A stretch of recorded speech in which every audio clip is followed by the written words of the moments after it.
आप पूछें, ये चैप्टर नंबर 3 है, चैप्टर नंबर 3 9th क्लास का भारतीय बुक है, समझिए ना। 9th क्लास का ये फिजिक्स है, भौतिकी जिसे कहते हैं। तो बल वह कारक है, बल वह कारक है, पहला में देंगे जो वस्तु को विराम में ला सकता है,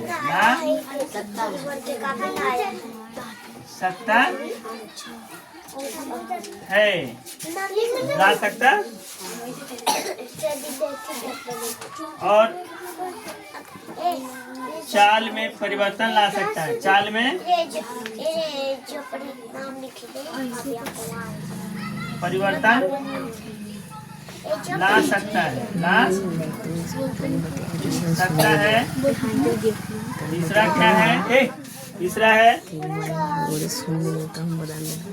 दिशा में परिवर्तन हो सकता है, दिशा में परिवर्तन ला सकता है, चौथा क्या है, तथा आकृति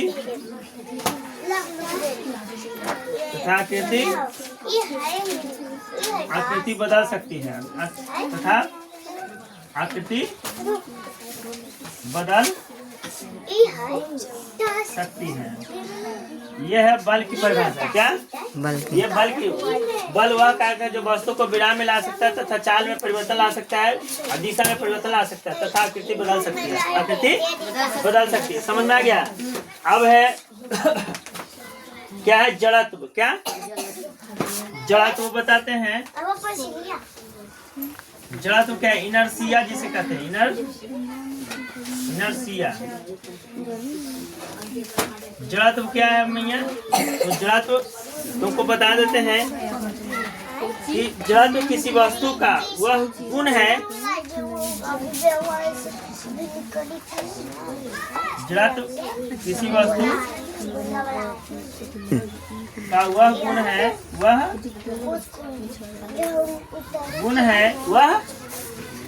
है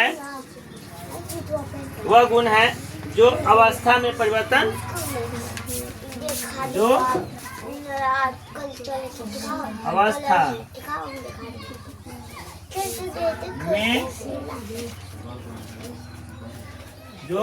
अवस्था में परिवर्तन, अवस्था में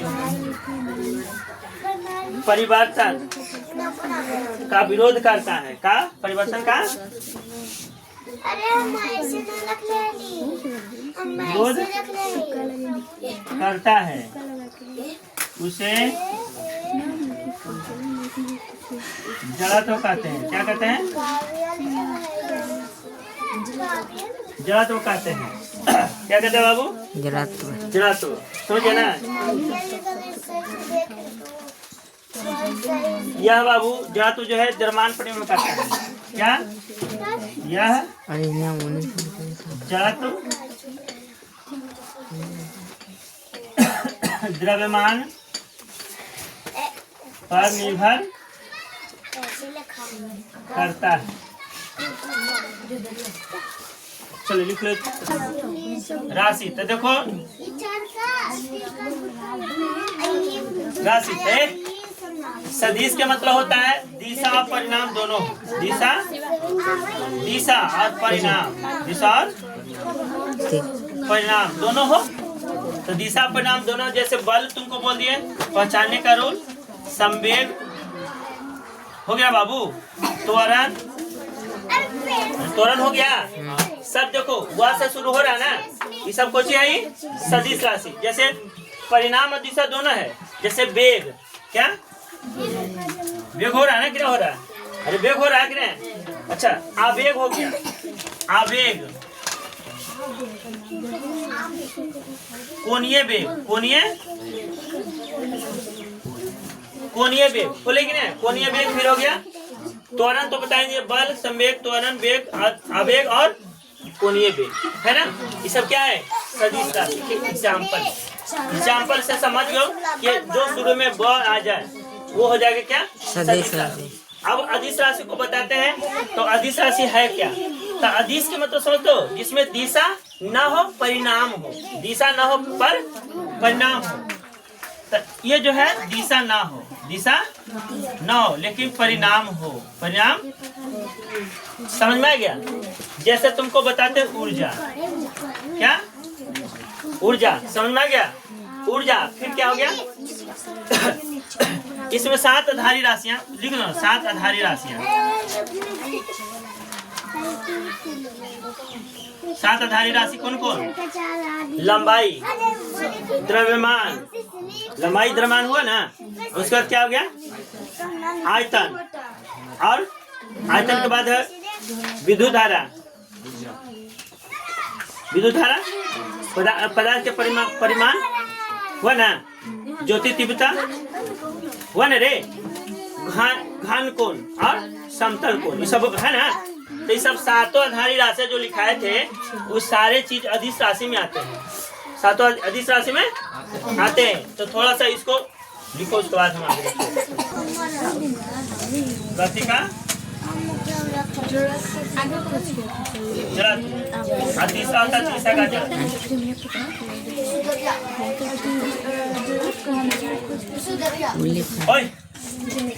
अच्छा, विराम का जड़त्व क्या है बाबू? जैसे विराम का जड़त्व है सिक्का काट प्रयोग, सिक्का काट प्रयोग, सिक्का जानता है? सिक्का काट प्रयोग है? नहीं, सिक्का काट प्रयोग नहीं जानते हो? चलो, तो कैरम का गोटी देखो, तो कैरम का ब्लैक एंड व्हाइट और रहता है रेड।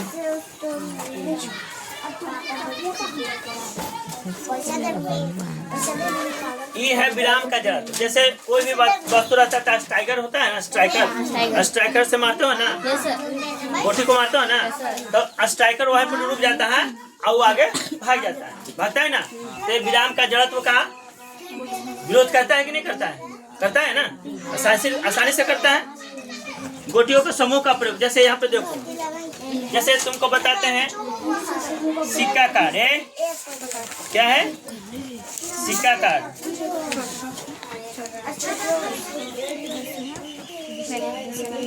सिक्का कार्ड समझ तो, जैसे गिलास है बाबू, है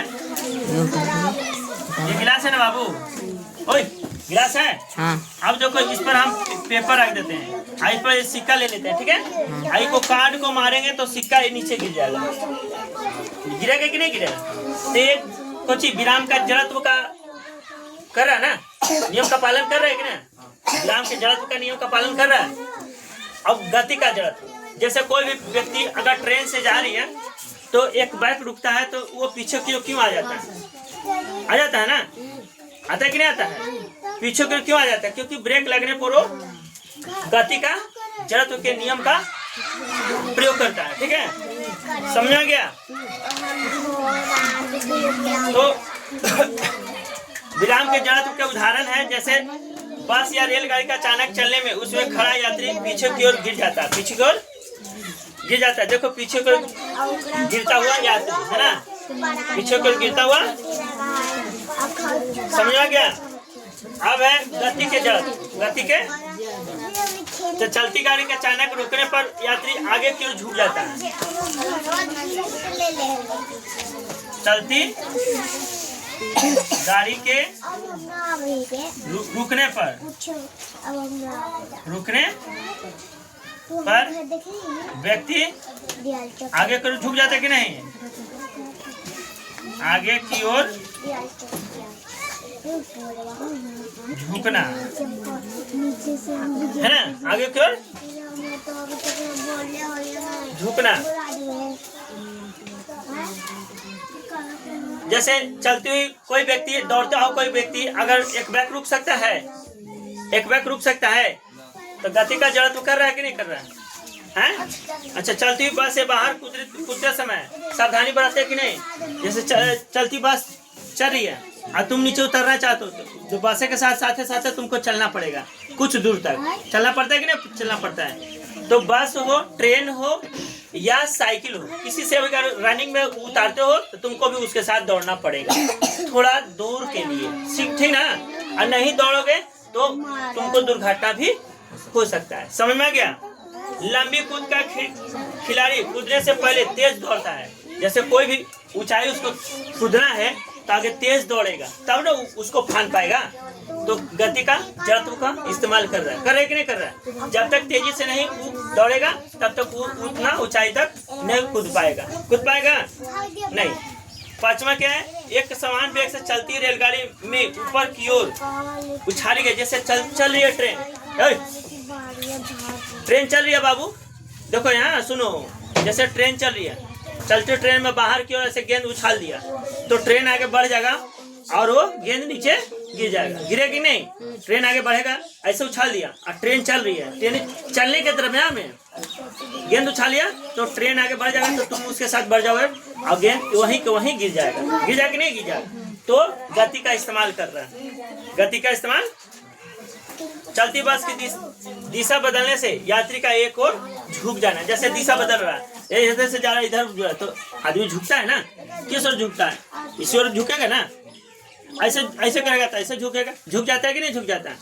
जैसे तुम मोड़ पर अगर साइकिल मोड़ते हो तो तुम उसी ओर झुक जाते हो जिस ओर मुड़ना है, मुड़ जाते हो ना। तो गति का इस्तेमाल कर रहा है। दिशा का जड़त्व क्या है? तो दिशा जैसे चल रहे बाबू, तो चल रहे, जैसे बसें, गाड़ी, ट्रेन जो भी चल रहा है, तो जैसे जैसे दिशा मुड़ती है उसे वैसे हम भी उसके साथ मुड़ जाते हैं, झुक जाते हैं। झुक जाते हैं कि नहीं झुकता? तो दिशा का इस्तेमाल करता है। समझ में आ गया इतना? तो ये लिख लो, समझ में आ गया? ये सब समझ में आ गया? पता ही होगा कि न्यूटन ने दिया था। किसने दिया था? ये 3 नियम दिया था बाबू, ठीक है? 3 नियम दिया था। तो न्यूटन के प्रथम गति नियम, प्रथम गति नियम, द्वितीय गति नियम,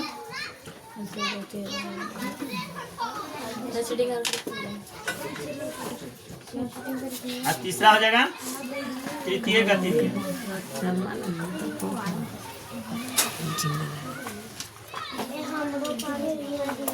तो प्रथम गति नियम क्या कहता है बाबू? गति का प्रथम नियम, गति का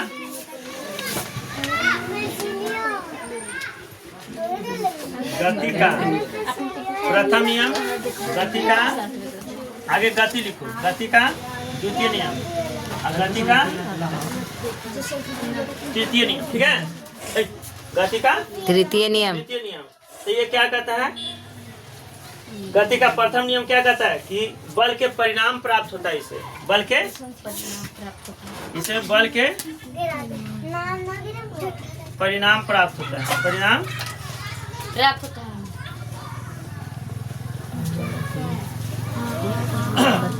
बल के परिणाम प्राप्त होता है। तो गति के प्रथम नियम किसे कहते हैं? ये किसने दिया था? गति के प्रथम नियम गैलीलियो ने दिया था, सुने ना? जब कोई भी वस्तु, देखो गति के प्रथम नियम क्या कहता है? जब कोई वस्तु विराम में है, तो वह विराम में रहना चाहता है, तो वह विराम में रहना चाहता है। विराम में, जब कोई वस्तु विराम में है तो विराम में रहेगा। विराम में, जब कोई वस्तु विराम में है तो विराम में रहेगा तथा वस्तु गति में है,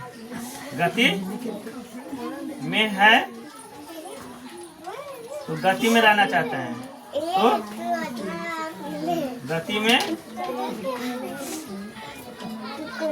रहेगा, गति में रहेगा। समझ गया? जब तक कि कोई बाहरी बल ना लगे, जब तक कि जब तक कि कोई बाहरी बल ना लगे तब तक वह गति का प्रथम नियम का प्रयोग नहीं करेगा। ठीक है, समझिएगा। बल के परिणाम प्राप्त होता है तथा जब कोई वस्तु विराम में है तो विराम में रहना चाहता है, और जब कोई वस्तु गति में है तो गति में रहना चाहता है। जब तक कोई उसको बाहरी बल ना लगाए, है ना। बाहरी बल अगर लगाएगा तो गति में आएगा, अब बाहरी बल ना लगाएगा तो विराम में रहेगा। समझ में आ गया? तो ये है गति का प्रथम नियम। गति का, अब गति का द्वितीय नियम क्या कहता है? तो ये बल का व्यंजक प्राप्त होता है इससे।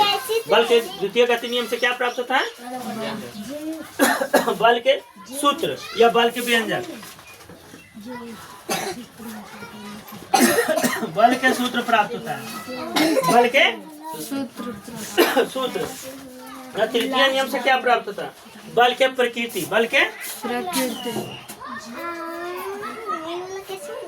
तृतीय गति नियम से बल के प्रकृति प्राप्त होता है। प्रकृति मतलब प्लस या माइनस। समझ गया ना? समझ गया ना? अरे समझ गया तो इसको लिख लो।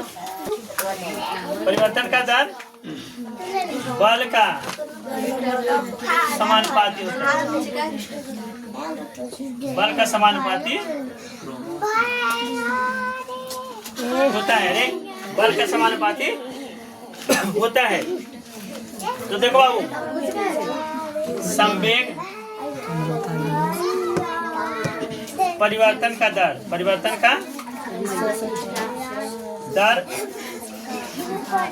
समानुपाती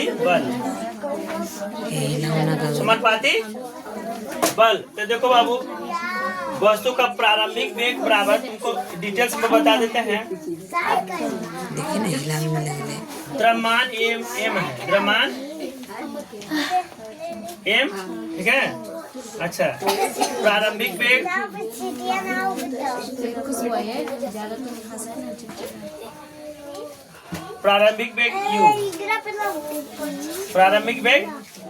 u, और समय t,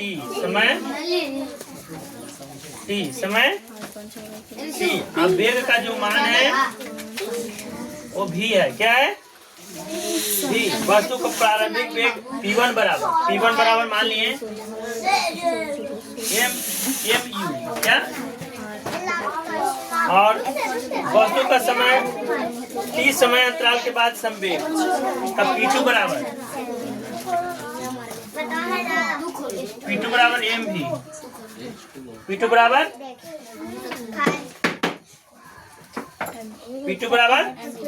mv। और संवेग में परिवर्तन बराबर,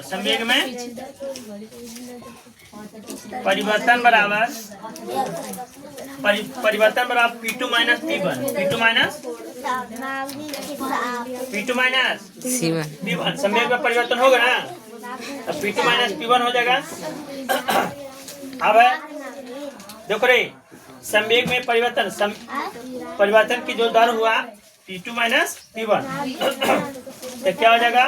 वस्तु के संवेग के परिवर्तन की दर, वस्तु के संवेग की परिवर्तन की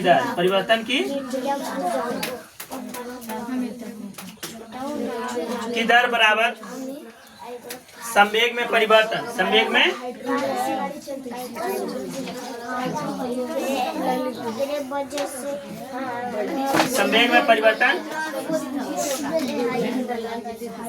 में परिवर्तन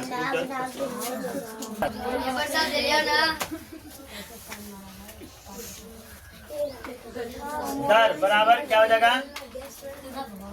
संवेग में परिवर्तन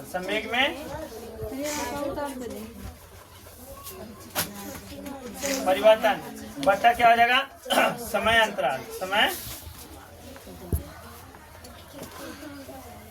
तो देखो बाबू, यहाँ पे क्या हो जाएगा? हम संवेग में परिवर्तन बताए तो P2 माइनस देखिए तेरे, देखो जवाब थोड़ा सा, कुछ नहीं देख रहा, खाली समझ गया?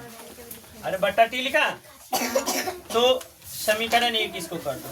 तो क्या कहता है, न्यूटन के गति के नियम से, न्यूटन के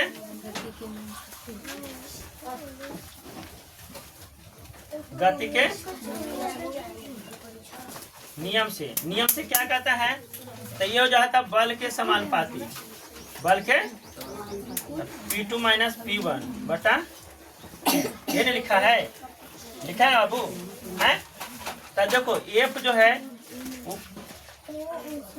बराबर के क्या लिखा है, P2 माइनस P1 बटा P। के जो है क्या है, के एक नियतांक है, के